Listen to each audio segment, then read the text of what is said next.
네, 온앵커의 당잠사입니다. 당신이 잠든 사이 전해진 소식들 확인해 보시죠. 오늘은 오랜만에 당잠사의 한마디로 문을 열겠습니다. 인공지능 관련 내용들을 정리하다가 문득 이 문구가 떠올라서 준비를 했는데요. 관련해서 내용 잠시 나눠볼까 합니다. 바람은 촛불 하나를 꺼뜨리지만 모닥불은 살린다. 나심 탈레브의 안티프레질에 나오는 문구입니다. 요즘 제게 굉장히 흥미롭게 보고 있는 책인데요. 이 프레질이라고 하면 부서지기 쉬운이라는 단어죠. 저는 그동안 이 프레질의 반대는 충격에도 끄떡없는 무적의 강함이라고 생각을 했는데요. 이 책을 보면서 충격과 불확실성이 있더라도 오히려 그로 인해서 성장을 하는 힘이 프레질의 반대가 아닐까 하는 생각이 들었습니다. 이런 현상은 우리가 산업의 태동기에서 많이 목격하게 되기도 하는데요. 투자의 관점에서도 인사이트를 삼아 볼 만한 태도이지 않나라는 생각이 들어서 오늘의 첫 번째 장으로 준비해봤습니다. 자, 그럼 본론으로 넘어갈까요? 간밤 미증시는 갈 지자의 행보 흐름을 좀 보이는 모습이었습니다. 아무래도 내일 PC 물가지표 발표가 있기 때문에 그게 가장 중요하지 않을까 생각이 듭니다. 어제도 말씀을 드렸지만 FOMC 의사록, 특히 2월달 의사록의 내용은 그다지 시장의 영향력이 크지는 않다라는 점 참고해 보셔야겠습니다. 2월은 점도표 공개되는 달도 아니고 사실 의사록 공개는 이미 훨씬 전에 파월 의장이 모두 발언을 할 때, 기자회견을 할 때 다 공개했던 내용이기 때문에 시장의 영향력이 그다지 크진 않았고 그 이후에 방향성이 위아래 폭이 크지는 않았습니다. 다만 이제 지정학적 리스크가 좀 신경 쓰이는 그런 국면인데요. 이날 파일럿이 운행을 하다가 중국의 그 풍선을 발견을 해서 그걸 사진을 찍었다고 합니다. 그 사진이 간밤 또 공개가 됐는데 말이 많습니다. 이제 중국과 미국의 지정학적 리스크의 골을 더 깊이 만들 만한 그런 이슈였다고 분석을 하면서 이제 하방 압력을 가했던 요인 중에 하나로 꼽히기도 했습니다. 그리고 이 매크로 지표들이 좀 혼재된 내용을 담고 있었는데요. 미국의 GDP 4분기치가 발표됐습니다. 말씀을 계속 드렸지만 미국의 GDP 한 개를 발표할 때는 3번에 나눠서 발표합니다. 이걸 처음에 대략적인 데이터를 추려서 먼저 발표를 하고 그 이후에 추가된 데이터 좀 정밀도를 높여가면서 발표를 하고 세 번째 데이터가 이제 황성치인데요. 이번에 발표된 거는 두 번째 데이터입니다. 그 전에 발표됐던 헤드라인 수치보다 좀 낮아진 수치인데 2.7%. 그 이유는 소비 때문이라는 분석이 많습니다. 같이 공개된 개인 소비 지출 보시면 그 전에 공개됐었던 것보다 하향 조정이 됐거든요. 소비가 좀 흔들리나? 이런 의구심을 자극했고요. 근원 PC 가격 지수 같은 경우에는 올라갔습니다. 물가의 부담을 좀 지울 수 더 할 수 있을 만한 그런 내용이죠. 조합이 사실은 시장이 좋아하는 조합은 아닙니다. 이런 수치가 공개되자마자 시중금리가 먼저 이게 튀는 움직임을 보였는데 그나마 다행히 안정세를 오후 들어서 좀 찾아가는 모습이었거든요. 엔비디아가 다 했다고 보셔도 무방할 것 같습니다. 엇갈린 기업의 실적 정리를 해봤는데 먼저 이제 엔비디아나 바이두 실적은 그 전에 시장 마치고 나서 발표를 했기 때문에 어제 관련 내용들 다 정리해드렸습니다.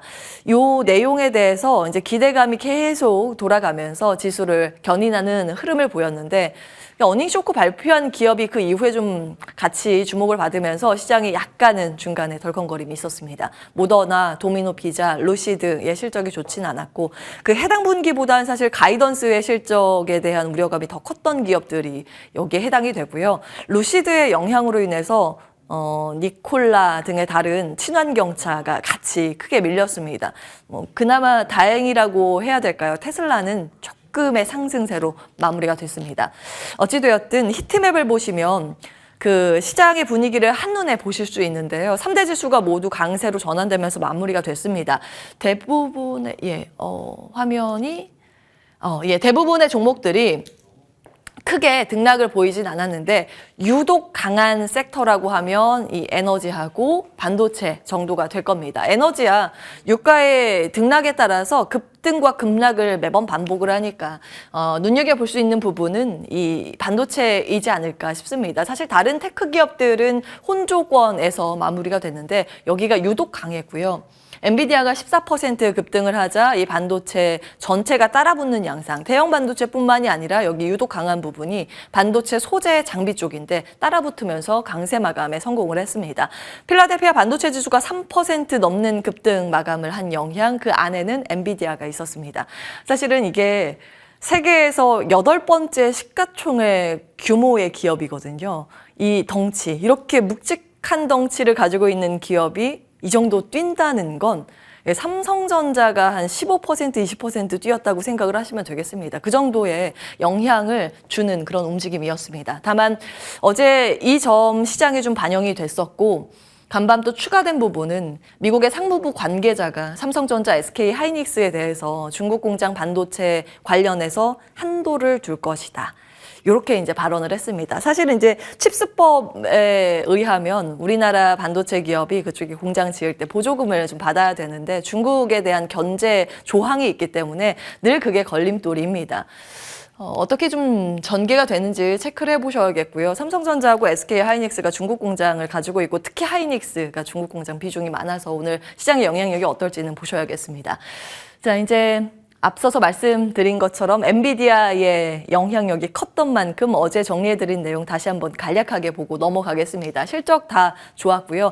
정확히는 절대적인 실적이 좋지는 않았습니다. 매출액은 그 전년보다 20% 급감을 했는데 역성장을 했죠. 그럼에도 예상을 했던 것보다는 매출도 이익도 다 뛰어넘었습니다. 그리고 이 실적보다는 이후에 실적의 기대감을 높인 건 그 키워드는 AI라는 점 어제 체크해드렸죠. 컨퍼런스 콜에서 뭐 내내 정말 AI 이야기만 했고요.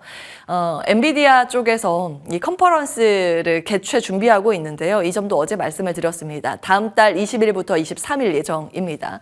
함께 참고해 보시기 바라겠고요. 자, 이 내용 조금 더 이어가 보도록 하겠습니다.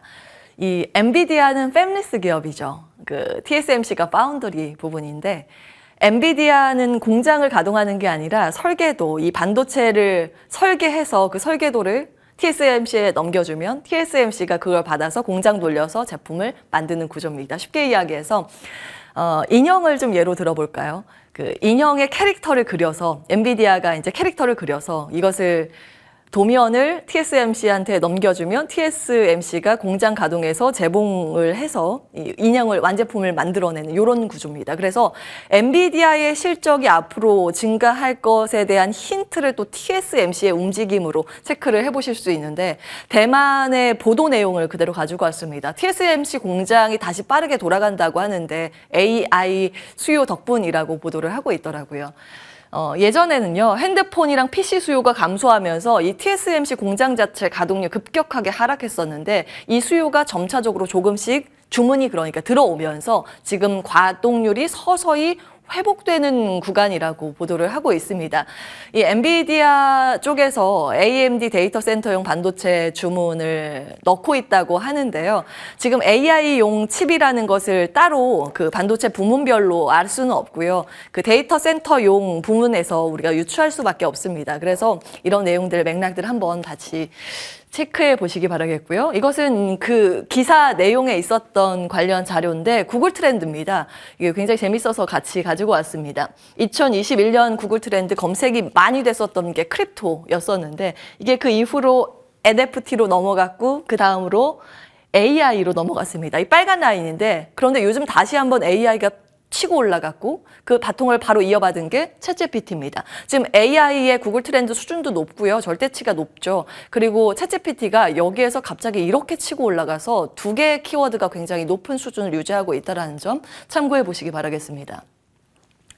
이제 어제 이 밸류 체인들 쭉 정리해 드렸습니다. 인프라 부분이 반도체라는 점 체크해 드렸고요. 반도체 연산 작용을 하고 있는 쪽이 그래픽카드 GPU하고 NPU라는 점, 해당 기업들 다 보이실 겁니다. 보시면 이제 NPU 쪽이 구글이랑 인텔이 여기에 포함이 됐습니다. 이게 무엇을 의미하는가 하면 최근 들어서 이제 마이크로소프트의 챗GPT가 가장 화제가 되고 있고 유료도 여기서 시작이 됐죠. 근데 반도체 쪽 마이크로소프트가 없습니다. 그런데 지금 따라붙고 있는 쪽이 구글인데 구글은 자체 칩을 가지고 있거든요. 그래서 여기에서 이제 공급을 받으면 되는데 마이크로소프트는 없다. 그렇기 때문에 이 GPU 엔비디아의 제품을 쓸 수밖에 없다라는 이 논리로 인해서 시장에 주목을 받으면서 올해 들어서 엔비디아 주가는 벌써 50% 급등했습니다. 1월부터 이런 로직은 체크해 드렸고요.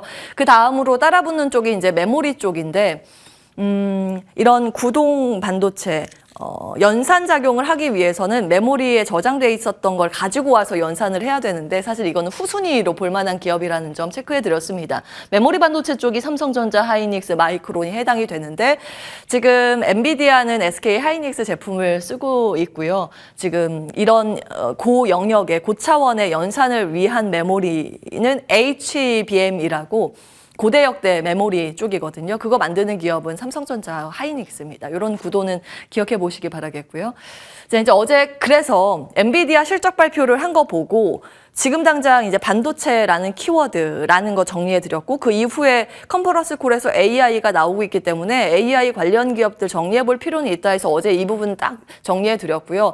여기 전 종목이 다 급등을 했더라고요. 그리고 이 안에서 종목들이 한 10에서 20% 급등한 종목도 비중이 적지는 않습니다. 근데 AI 관련 상장사가 카테고리가 굉장히 많습니다. 헬스케어 쪽도 강조해 드렸고요. 이 플랫폼 하드웨어 데이터 쪽과 함께 영상인식 모빌리티 같이 보셔야 하는데 다만 이렇게 어제 급등을 해서 기분은 좋습니다만 긴 관점으로 체크를 해봐야 하는 부분이 있겠죠. 아직 해결해야 될 과제가 많습니다. 5단 문제 지금 지적이 되고 있죠. 이 산업을 육성을 하기 위해서는 각 기업들이 막대한 비용을 아직 투입해야 합니다. 수익을 당장 화끈하게 끌어내는 것보다 투입 비용이 훨씬 더 많은 구간이죠. 뭐 표절 문제나 윤리 문제도 계속 이쪽에서 거론이 되고 있고요. 보안 등의 문제도 해결을 해야 합니다. 이제 보안 문제 걱정 때문에 지금 미국 기업들은 이 챗GPT 등의 챗봇 금지를 하고 있는 그 방향을 어제 같이 체크해 드렸습니다. 뭐 역발상으로 보안 기업들 분석을 하면서 투자의 아이디어로 삼아 볼 수도 있겠죠. 다만 이런 산업을 우리가 어떻게 봐야 하는가 굉장히 긴 관점으로 볼 필요는 있습니다. 예전에 이제 보여드린 화면인데 이 혁신의 사이클 6차 물결을 보면 거의 뭐 60년간, 50년간 이 사이클로 이 혁신의 산업이 바뀌었는데 이번 사이클이 이쪽이라는 점 1월부터 체크해드리고 있습니다. 2020년부터 이후 25년간입니다. 이때 키워드가 인공지능, 사물인터넷, 로봇, 청정기술인데 25년간의 사이클입니다. 이제 개화기, 태동기이기 때문에 그 이후의 산업의 경로들은 쭉 계속 체크해 볼 필요는 있겠습니다. 자, 자리 옮겨서 국내 관련 다른 이슈 체크해 보도록 하겠습니다. 아마 이유보다 먼저 우리나라 광물 대응책이 나오지 않을까 보도가 되고 있는데요. 산업부에서 27일에 핵심 광물 확보 전략 발표 예정이라고 보도되고 있습니다. 크게 한 3가지 정도 관측이 되고 있는데요. 그도 그럴 수밖에 없는 게 우리나라 자원이 한정이 돼 있잖아요. 자원이 많이 있는 그런 국가는 아닙니다. 그래서 3가지의 포인트로 아마 정책 발표가 나올 것으로 체크가 됩니다. 재자원화, 해외 자원 확보, 비축 확대, 이걸 그냥 우리 말로 제가 아래다 쓰긴 했는데 쉽게 이야기해서 자원들 다시 쓰고 여기 우리나라에 없으니까 밖에서 가지고 오고 아껴서 둬서 비축을 하는 이런 구조입니다. 사실 EU법이랑도 거의 이제 궤가 같은데 2월 20일 당잠사에서 말씀을 드렸습니다. 이 원자재 법안 지금 추진이 되고 있고요. 의견 수렴은 작년부터 이미 들어가서 완료가 됐고 다음 달 정도에 초안이 공개될 것으로 예정이 돼 있습니다. 우리나라의 광물 대응책과 EU의 광물 대응책이 거의 이제 비슷한 궤라고 가정을 했을 때 키워드는 리사이클이라는 결론을 볼 수 있는데요. 관련해서 투자의 아이디어 지난번에 말씀드린 산업 산업 테마 가이드에서 차량의 전동화 부분, 여기 2차 전지 과제 부분과 맞닿아 있는 기업들이 해당 기업입니다. 소재 수직 계열화나 폐배터리 리사이클링 관련해서 산업 분석은 좀 지속적으로 해드렸기 때문에 내용들 참고해 보시기 바라겠습니다. 이제 긴 안목으로 여러 가지 테마 섹터 보셔야 한다. 1년 가이드 쪽으로 하나증권의 리서치 센터 내용 지난번에 좀 말씀을 드렸습니다. 그때 위쪽 부분 4가지를 체크해 드렸는데요. 오늘은 이 아래쪽 부분을 볼까 합니다. 왜냐면 어제 이 외국인과 수급 기관의 수급을 봤을 때 방산주 등의 다른 이 종목군들의 매수세가 하나둘씩 있었거든요. 긴 관점으로 같이 정리해 보시면 되겠습니다. 시간 되는 대로 한번 볼까 하는데요. 방위산업 부분 보시면 뭐 다 아시겠습니다만 전통 군사 안보의 중요성이 올라가고 있고 러시아 우크라이나 전쟁이 발발하면서 각 국가에서 군비를 다 올리고 있습니다. 증액 부분이 발표가 되고 있는데 그런 관점에서 볼 만한 기업들, 관련 기업입니다. 미국 기업은 안에 좀 티커 따로 정리를 해드렸고요.